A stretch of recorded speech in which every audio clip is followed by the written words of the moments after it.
Hi everybody, today is June the 11th and today I'm going to talk a little bit about terminologies that we hear in the media, also from political commentators.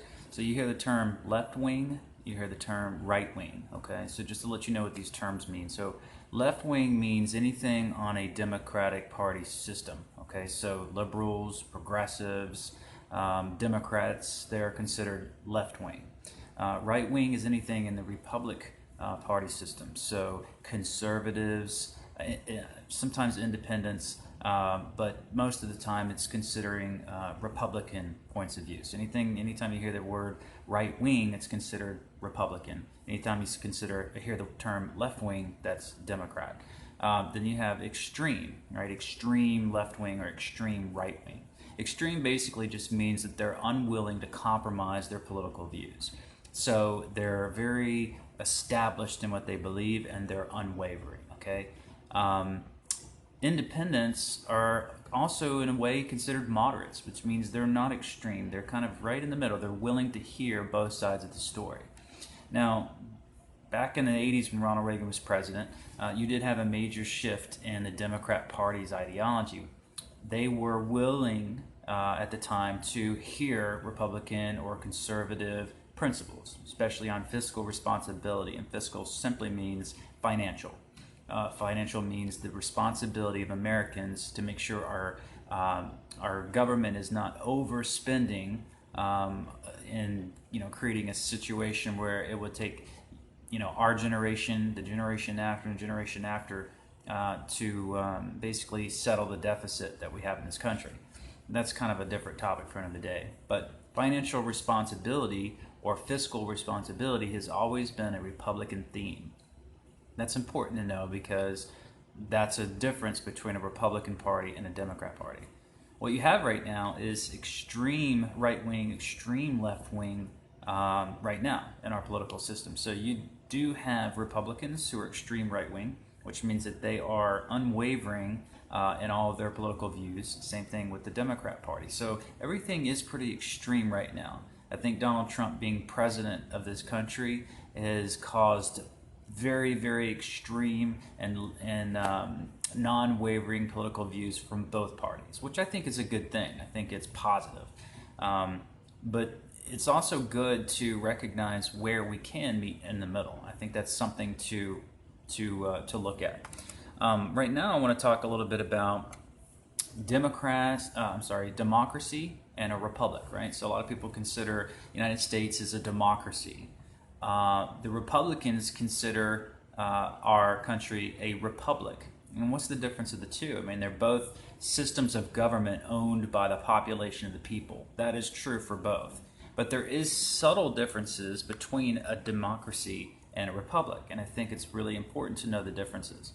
So I'm reading this from a website. It's called Diffen, Diffen. You can just Google that. And it kind of goes into the Constitution and it kind of explains a little bit about what the differences are. But I think it's pretty important to notice a couple things. So one, on the democracy side, it says constraints on the government. In a democracy, are there constraints on the government? It says no, the majority can impose its will on the minority. Now that's important to know because Democrats consider themselves, or this country, a democracy. And they don't really explain that aspect, which means the majority, which is what happened with Barack Obama.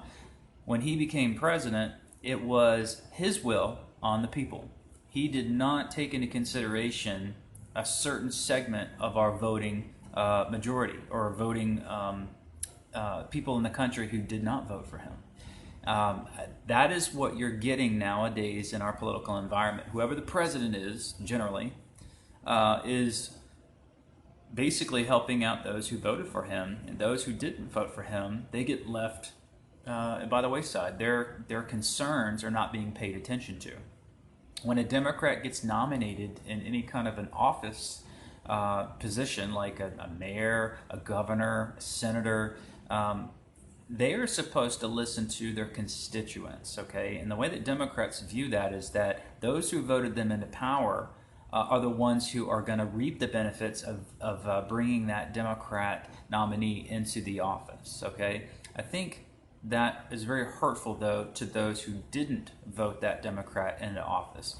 What it's supposed to be, and the way that this is set up, is that whoever is voted into office has a responsibility to the district that they have been set into office for. So let's say Georgia. So there's a Senate race right now with Karen Handel and Jon Ossoff. If Jon Ossoff became the senator, right, for Georgia, he would really have a responsibility for those in his district. And there's Republican and there's Democrats in this district. I think it's overwhelmingly Republican, but right now, the AJC, for example, is trying to impose the thought process that Jon Ossoff is going to win. He's 7 points above Karen Handel. In the polls, that's what it says. But I don't believe the polls. I don't think anybody should believe the polls anymore because of what happened with the Trump being president. That whole Trump campaign, people were saying Hillary Clinton was going to win in landslides. The only people who got it right with it was the Rasmussen. Rasmussen is a very independent, but you got to understand polls are taken and they're pinpointing what they want people to. They're targeting a certain audience. So they're not, when people get polls, you can get polls on any political ideology you want. And if you go after certain people that believe the way you do, you can find those people and you can put it in a poll and say, hey, all these people think it's great. Well, they're not, they're being biased. They're selecting the people that they want in order to get these polls. Now, they're going to say, like ABC, CNN, all these other media outlets are going to say that, oh yeah, we were fair about it. We went out there and we talked to all the registered voters or likely voters. But you have no way of knowing truly how independent that poll is. I think it's best to not really believe polls to the extent that they are truth. I think it's good to take it with a grain of salt. If you hear a poll, I normally just don't even believe them. It's not important because most of the people who are getting polls have a bias or have an objective. I think it's important to notice that, going back to the difference of democracy and a republic. So in a democracy, the constraints on the government, no. The majority can impose its will on the minority. Okay? In a republic, yes. The majority cannot take away certain inalienable rights, which means it cannot impose its will on a minority. Okay? That's a huge difference. So would you rather be in a democracy or would you rather be in a republic? In a democracy, your voice is not going to be heard. You got to understand that Democrats run their political ideology off the foundation that we are in a democracy. Republicans, they base their ideologies on the fact that we're a republic. They take it straight from the Constitution. The Constitution sets us up as a republic. But Democrats are the ones that use the term democracy. You'll notice that all the time. That we're a democracy, that in a democratic society, they're going to use that terminology. It's very important to notice the serious differences between the two. A classic example of a democracy would be classic Greece and Rome. Now Rome, Greece, they didn't last. They were a democracy and a true democracy. Now we have examples of a republic. Okay, so republic would be France, and of course the United States of America is an actual republic.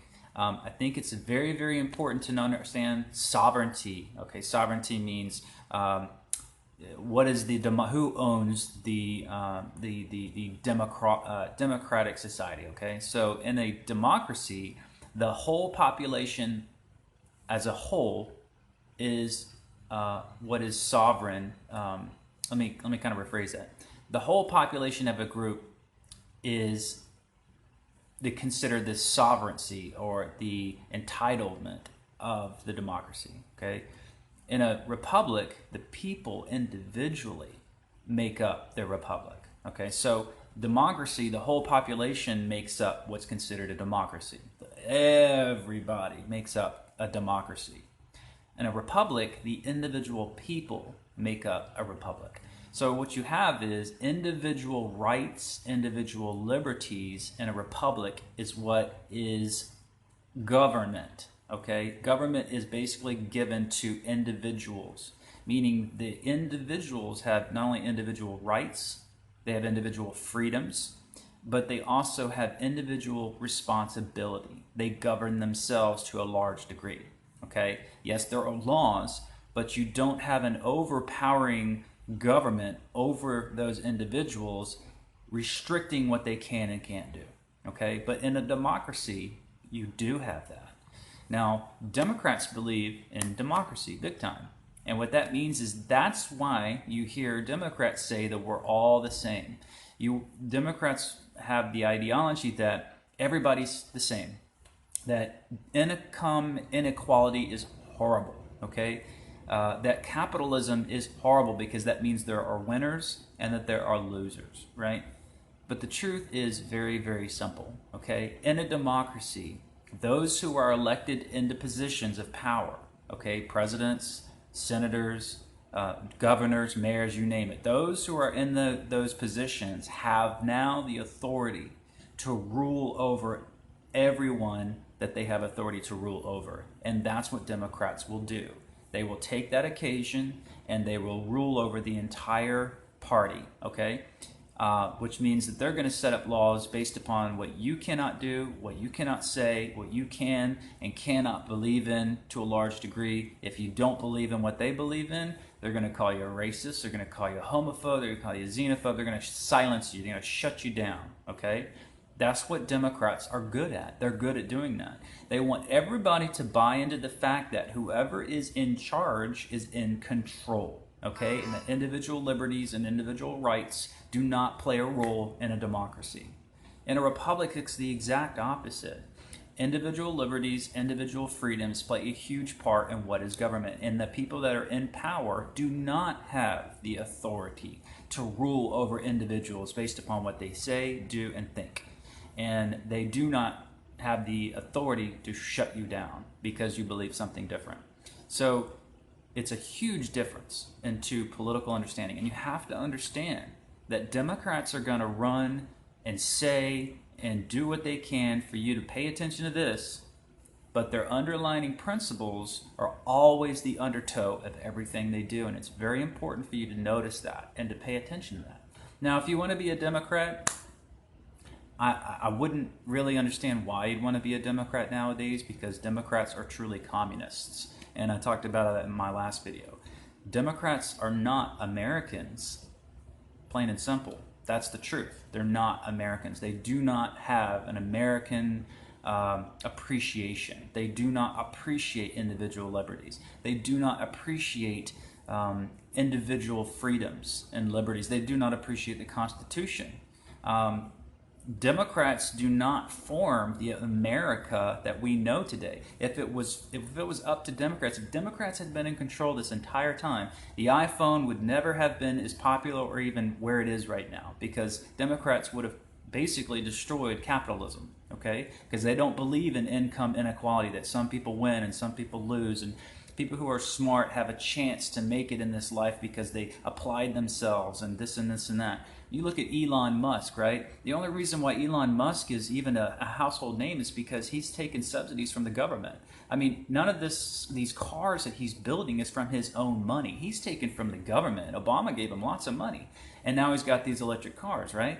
But that's just one example. So what does the government give every single person all the money? Where's that money going to be taken from? It's going to be taken from you and me, right? So the government has losers and winners too, okay? So Democrats are not free to say that they believe in a power where there's losers and winners, that they believe that there are no losers and there are no winners in a democracy, because that simply is not the truth. They want you to believe that because they want everyone to think that they're the nice people. Well, if they're the nice people, why are they always name calling? I mean, why are they always, setting up riots and bringing weapons and things like that to shut people down at a protest? They do it all the time. You got people like George Soros, who's a billionaire from Uruguay, and he's set up in America, and he funds Hillary Clinton's campaign. He funds all the Democrat protests that are out there protesting Trump. He puts people off the street. You can look at it for yourself. Project Veritas. Just look up Project Veritas, an undercover group of people who exposes the heredity of what goes on in the Democrat Party and the way that they think. No, Democrats are not the nice guys, okay? They're not the nice people that they claim to be. And you got media outlets out there who are the driving force for the Democrat Party.